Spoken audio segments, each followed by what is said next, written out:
Em nome da minha bancada, quero cumprimentar o deputado Bacelar pela sua condução, pela presidência que conduziu com decência, com dignidade e com muita democracia esta comissão. Quero cumprimentar a deputada Dorinha. A sua história te dá credibilidade para hoje estar sentada nesta cadeira de relatora de uma das matérias mais importantes da educação brasileira, se não de toda a educação, mas fundamentalmente da educação básica, que vai produzir a base também para o ensino superior brasileiro e para a ciência e para a tecnologia. Então, em nome da nossa bancada, lhe cumprimentar, deputada Dorinha, a sua generosa disposição de andar por todos esses estados desse país, ouvir professores, ouvir especialistas, ouvir lideranças de diferentes matizes políticas e ideológicas para buscar construir um relatório. E aqui vai as minhas manifestações do ponto de vista do mérito. Quando Vossa Excelência apresentou o relatório preliminar, confesso com muita decência e dignidade, eu fui um dos que andei por todos os lugares que andei, nas redes sociais e nos meus discursos, com profundo contentamento de meus 30 anos de magistério, da dignidade e decência com que Vossa Excelência construiu o relatório preliminar apresentado em 18 de fevereiro. Um relatório que colocava efetivamente no horizonte e no futuro desse país a educação básica, efetivamente como centro da estratégia das políticas públicas, não só municipal e estadual, mas fundamentalmente colocando a União como ter um papel protagonista. E diante daquele relatório, que quando li o segundo relatório apresentado, que me deparei com algumas questões e alguns temas que para mim são muito importantes recolocar aqui no debate, para que democraticamente aqui a gente possa recolocar temas estratégicos, temas importantes, que ou foram tornados ausentes ou modificados em percentuais. Então, primeiro ponto, constitucionalizar o Fundeb, primeira conquista desta comissão especial. Parabéns aos deputados e deputadas que entenderam, junto com a sociedade brasileira, que Fundeb é estratégico, não é conjuntural e não depende desse ou daquele governo, é para o país. Por isso, constitucionalizar e transformar o Fundeb em Fundeb permanente, não colocando data para terminar, mas que lá no futuro a sociedade brasileira discuta se vai modificar ou não, mas não tem data. Portanto, a segunda grande conquista que Vossa Excelência sintetizou do anseio da sociedade brasileira.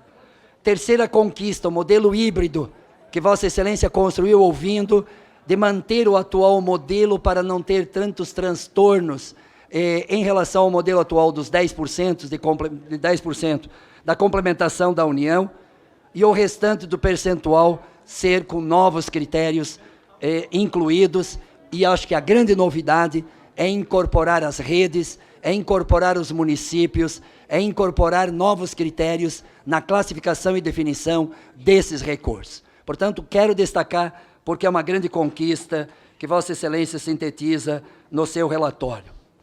Não menos importante, mas destaco aqui, o Fundeb público para a escola pública.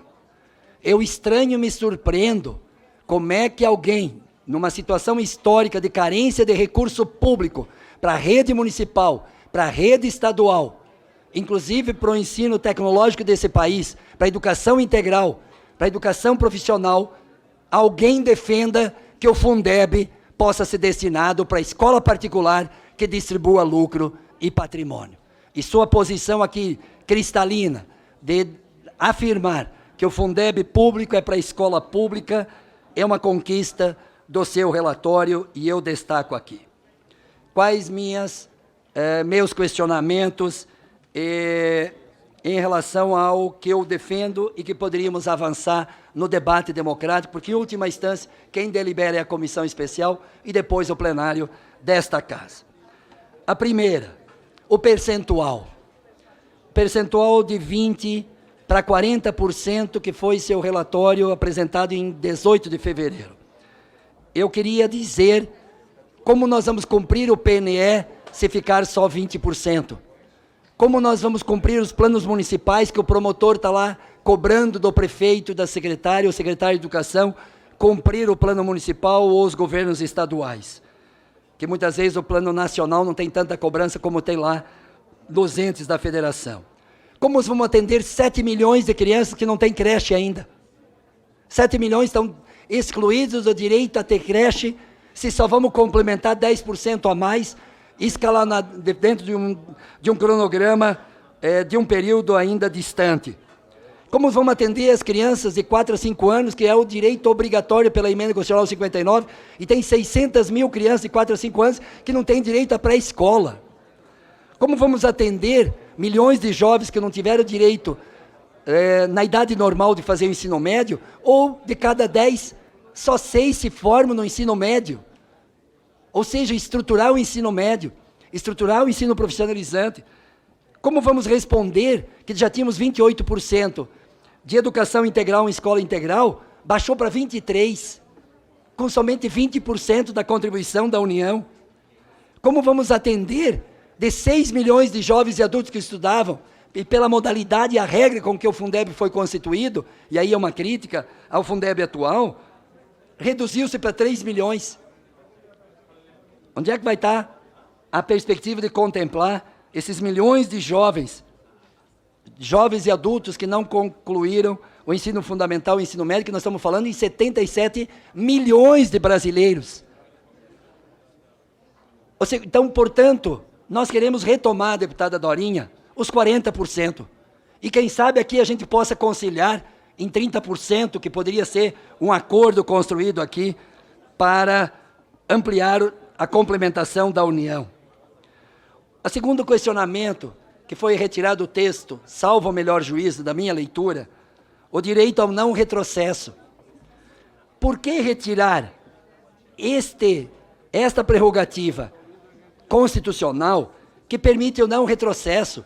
Nós vamos ampliar de 10 para 20, mas dependendo como vai ser a reforma tributária, vai ter retrocesso sim, porque não é só questão de percentual, é em números absolutos, diante do não retrocesso em relação ao Fundeb.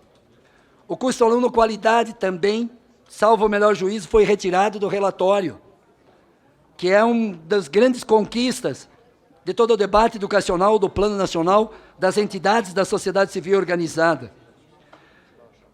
Uma outra questão sobre 70% dos recursos do Fundeb ser destinado aos profissionais da educação.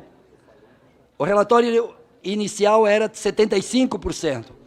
Por que não, então, manter 75%? Porque o risco que vai se correr é rebaixar o salário dos professores, porque você elimina o mínimo de 60% do salário para os professores, para os educadores. Em relação ao salário e educação, eu estava fazendo cálculo, fazendo isso, fazendo aquilo, a leitura. Se no ano passado o salário e educação tinha mais de 21 bilhões, destes, para estados e municípios foram destinados quase 13 bilhões, 12,9. E a União, para fazer e implementar os programas, como transporte escolar, dinheiro direto na escola, merenda escolar e recursos para o livro didático, desses programas, foi 8,5 bilhões. Se você põe só os 8,5 bilhões no Fundeb, você já reduz de 20% para 15,8%, não 20%. Então, como que vamos resolver esse cálculo, essa fórmula de atender as demandas dos municípios e estados do país, se nós incorporar o salário e educação dentro do relatório do Fundeb e, dependendo do cálculo e a interpretação que se faça, possa efetivamente reduzir no cômputo geral o próprio percentual previsto aí dos 20%. Portanto, eu defendo retirar o salário e educação do Fundeb, deixar os programas dinheiro direto na escola, merenda escolar, transporte escolar. Como nós vamos imaginar que esses programas possam reduzir seus investimentos? Que a educação pública vamos deixar para os municípios, para os estados fazer esses programas serem implementados, nós sabemos que não vai ser possível. Um outro elemento que eu queria aqui ir para as considerações finais, qual é o nó da votação do Fundeb, do direito ao não retrocesso, que foi retirado do relatório e nós queremos recolocar. E um dos grandes problemas que essa comissão e que o plenário vai enfrentar, e que deveria ser junto, inclusive votar as PEC que estão tramitando aqui, que é a revogação da emenda constitucional 95, que congelou para 20 anos os investimentos na educação, especificamente, estou falando da educação. Então, como é que nós vamos fazer ciência e tecnologia? Como vamos atender 7 milhões de crianças? Como vamos fazer os planos municipais, estaduais e plano nacional de educação? Como vamos financiar a educação se você coloca na Constituição o limite para investimento? Próprios economistas liberais dessa última semana estão dizendo que não tem futuro esse país se não revogar a emenda constitucional 95. Não precisa nem ser diferente dos liberais economistas, que é o Estado efetivamente fomentar e subsidiar a educação brasileira, da creche à universidade. Os planos nacionais, o Plano Nacional, os planos estaduais e municipais, estão comprometidos somente se deixar 20%. Os royalties e o Fundo Social do Pré-Sal, precisa deixar claro aqui, nós precisamos buscar recursos extras para o Fundeb. E esses recursos extras precisam deixar claro como vai funcionar o Fundo Social do Pré-Sal, os royalties do Pré-Sal, porque, além de outras formas de financiamento para o Fundeb, mas sempre a gente se debate como o Fundeb está excluído da emenda constitucional 95, e nós sabemos, mas o governo vai encontrar mecanismos de rebaixar os investimentos no conjunto da educação brasileira para atender o Fundeb, comprometendo outros programas, comprometendo as escolas técnicas federais, comprometendo as universidades públicas, comprometendo os programas de ciência e tecnologia deste país. Por isso eu quero concluir aqui, senhor presidente, deputada Dorinha, são essas as observações que eu estou fazendo aqui, para que a gente possa ainda, no âmbito dessa comissão, avançar em pontos fundamentais como ampliar, se não 40%, pelo menos 30% da complementação da União, e que ainda é tímido esses valores ao longo do tempo, que a gente possa recolocar a questão dos profissionais, que nós possamos discutir a exclusão do salário e educação do Fundeb, para que a gente consiga aprovar um Fundeb público para a escola pública e efetivamente possa não só discutir qualidade na educação, mas também acesso, que tem milhões que ainda não tiveram acesso nem à creche e nem ao ensino médio, que é a educação básica, que foi o grande avanço do Fundeb.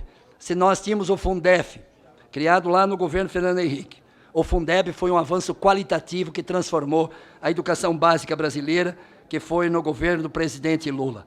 Agora, nós temos que fazer desse Fundeb um instrumento de transformação da educação como possível, como necessária, numa educação pública de qualidade, valorizando os profissionais, e que 20% do percentual é insuficiente, por isso que nós vamos destacar aqui 40% para o Fundeb, para que a gente possa efetivamente dizer que a educação é prioridade. Mas não posso deixar de concluir aqui que mais de um ano que essa comissão está discutindo e debatendo, eu não vi mais que uma página do ministro Wantral sobre o Fundeb.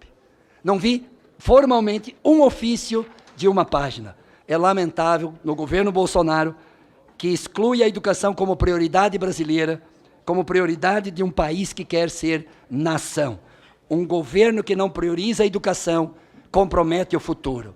Um governo que não prioriza a educação e o financiamento da educação, e provavelmente essa redução de 40 para 20 deve ser coisa do ministro da Economia, privatista, entreguista, neoliberal, que não quer colocar a educação pública, a universidade pública, como prioridade e como horizonte para construir esse Brasil. É disso que nós denunciamos, é disso que nós criticamos e é disso que nós nos posicionamos. Mas, parabéns, Dorinha, e junto com a nossa bancada, com essas observações e com essas críticas que eu faço, nós efetivamente vamos votar favoravelmente ao relatório, com os destaques que nós aqui apresentamos.